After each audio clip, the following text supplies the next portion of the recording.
Okay, so I'm going to do a video because Michael Pierce just did some videos and I'm inspired.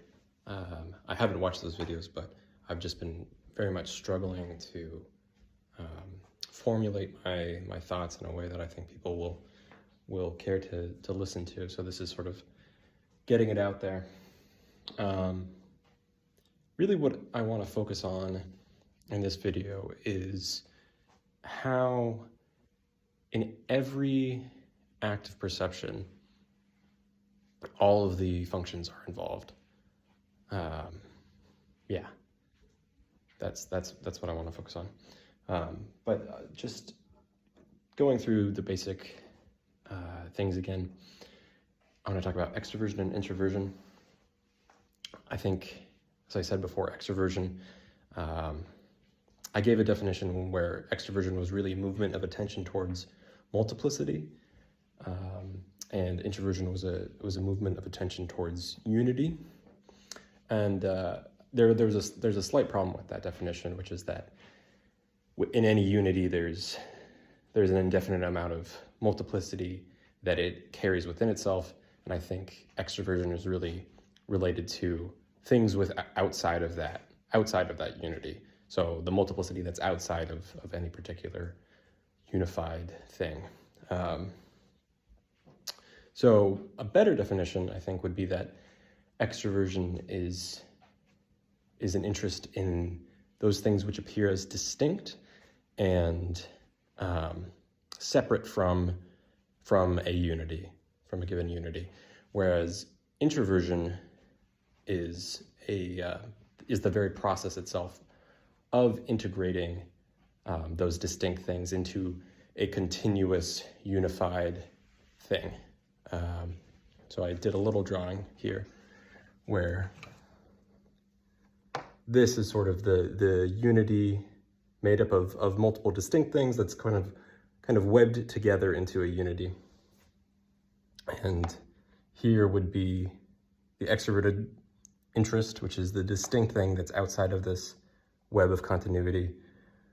And the important thing here is that this webbed unity can be the subject, it could be a book, it could be a family, it could be anything which presents itself to us as having unity, as having a sort of recognizable being.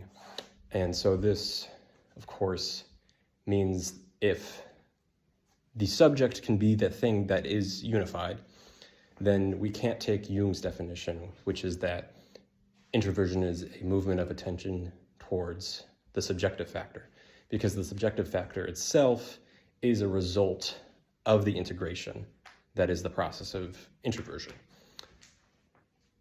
Yeah. So then the next thing I want to focus on is intuition and sensation. Intuition is really sounds weird, but it's the perception of the good of an object. It's the perception of the pattern of an object. It's the perception of an aim of the object. So if we have say a car, the pattern of a car, it's really this invisible pattern. It's this, you could call it a form of the car. And you can only see the form of the car by whether the form is actually joining the parts together, like, the steering wheel and the brakes and, the doors.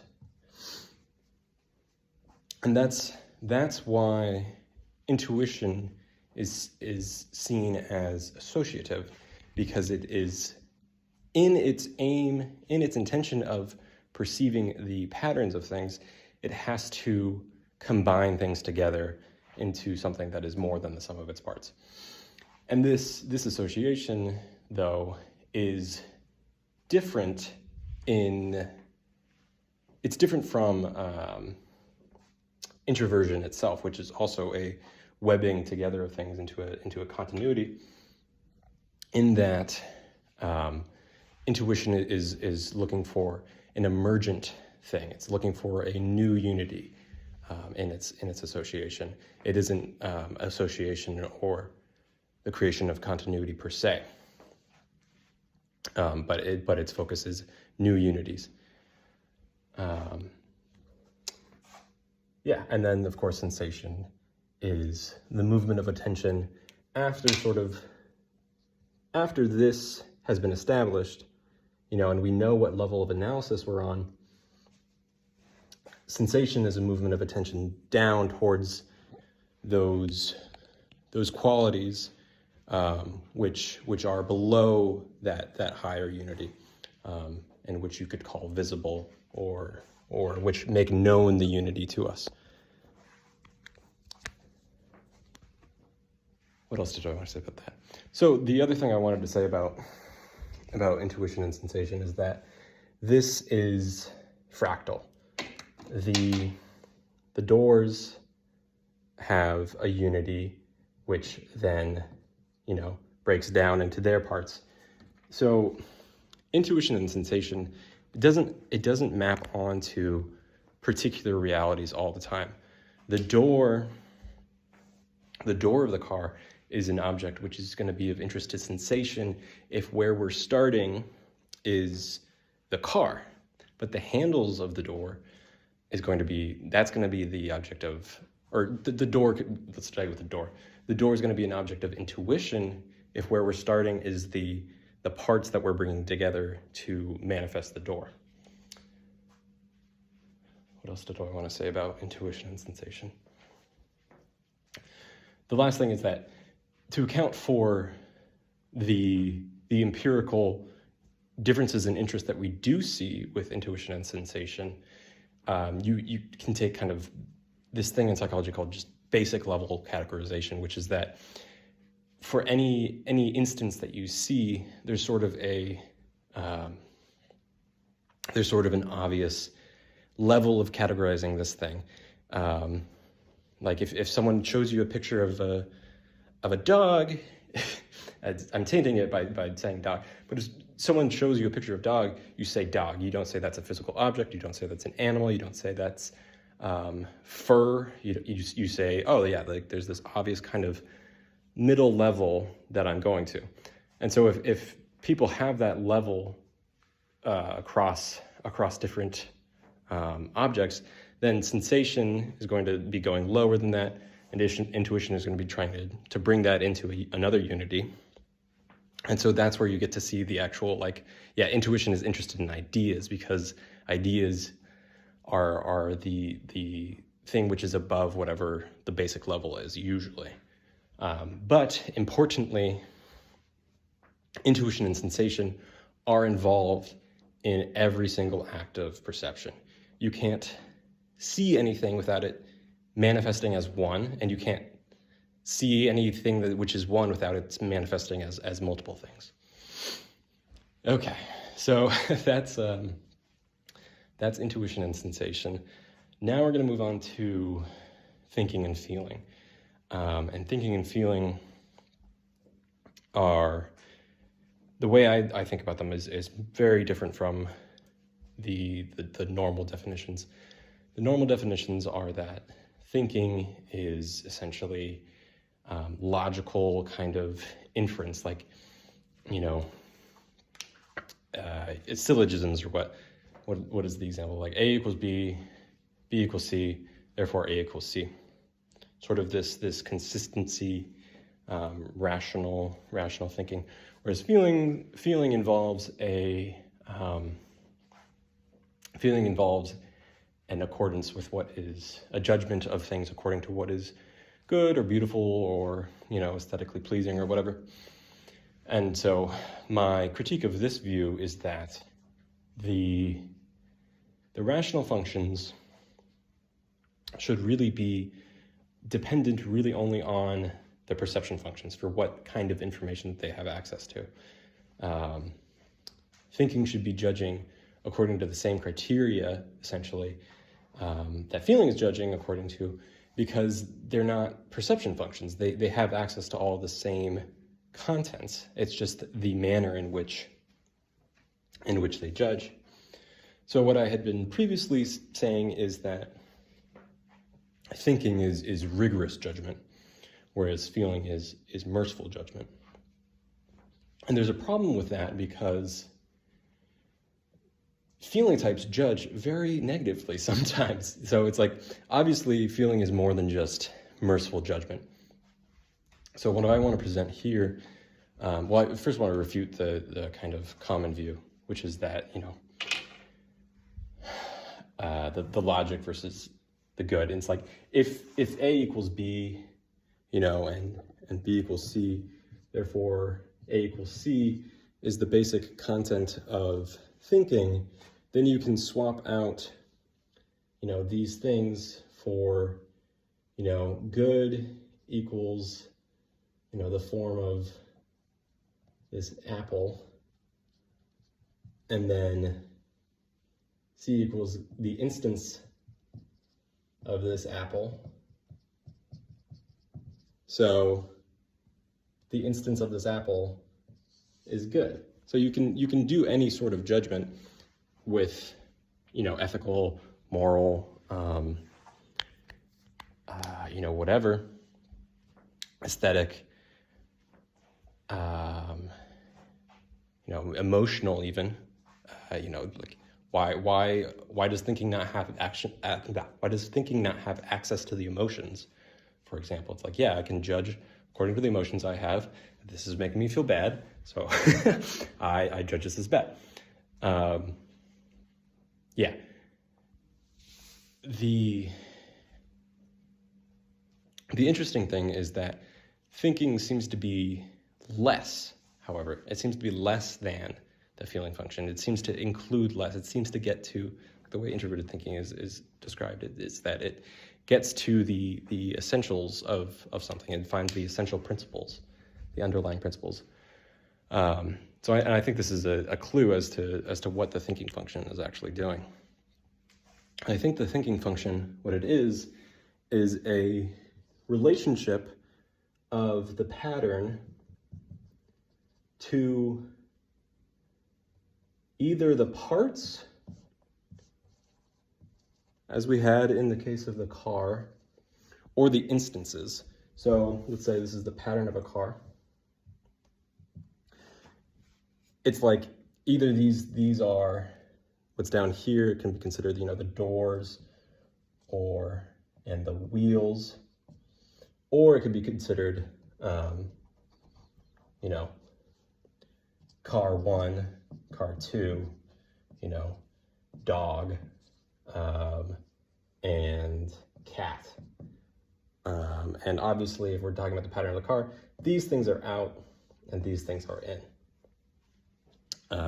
So it's a judgment coming down from the pattern on the instances or the parts, saying like this thing is in the categorization or this thing is outside of the categorization. I think thinking is really just as basic as that, which is it is categorization, and that there's this exclusive element to categorization. So if you're judging according to something, it excludes everything else in the judgment. And that's why thinking looks cold and analytical, which is that when it's judging according to something, like the truth value of a certain thing, then it excludes the aesthetics, and that's the essential nature of thinking. So to illustrate sort of the difference between that and feeling, I'll just kind of draw feeling. Feeling is not about this categorization. It's more about like we have a body. What is the way? This might not be a pattern, but this might be a mode of including such that everything persists in the body. That's kind of a long definition, but it's an attempt to include more. If this is cat, car 1, car 2, dog, and cat, the question of feeling is, how can we include the cat and the dog in this mode without breaking the unity of what's going on here. So, for example, there was this is an anecdote I heard from some woman on Jonathan Pajot's podcast, but there was a test that was given to these Russian peasants, which was that they were presented like, here's a house, here's a saw, here's a pile of wood, and here's a bird. Pick the thing which does not belong in this set of four. And so what the test is asking you to do is be in a thinking mode, which is like there's a category here. It's kind of an intuition and thinking mode. Like there's a category here which excludes one of these things, and that category is things which are kind of inanimate and tools. So the bird, obviously, you would exclude from the category. That's the answer. It's like the bird does not belong. And you get to that by applying that pattern that we talked about onto the instances and saying, like, this one is not an instance of this. But what feeling does is it says, what is the mode by which we can include everything here? And so what the Russian peasants would do, they would get these questions wrong because they would say, like, no, okay, in this scenario where we have these four things, we'll make a story out of it. We can say that, the saw is used on the wood to build a birdhouse, which is placed on the house, and the bird can live in the birdhouse. Excuse me, jeez. So that's the very essence of feeling, and that's why it looks more emotional. Is that it is including more of the contents. It's including the literally the irrational in its judgment. And what I find really interesting about this is the relationship of music to feeling, which is that music itself is this organization of different things, such that everything exists together without having to kind of judge these things as wrong notes. It's like no, you can resolve these things. You can resolve a dissonance, and that makes this completion rather than a coherence. So really, feeling is kind of a judgment towards completion, whereas thinking is a judgment towards coherence. And what I want to emphasize about this is that, again, in every instance of perception, there is this judgment. There is this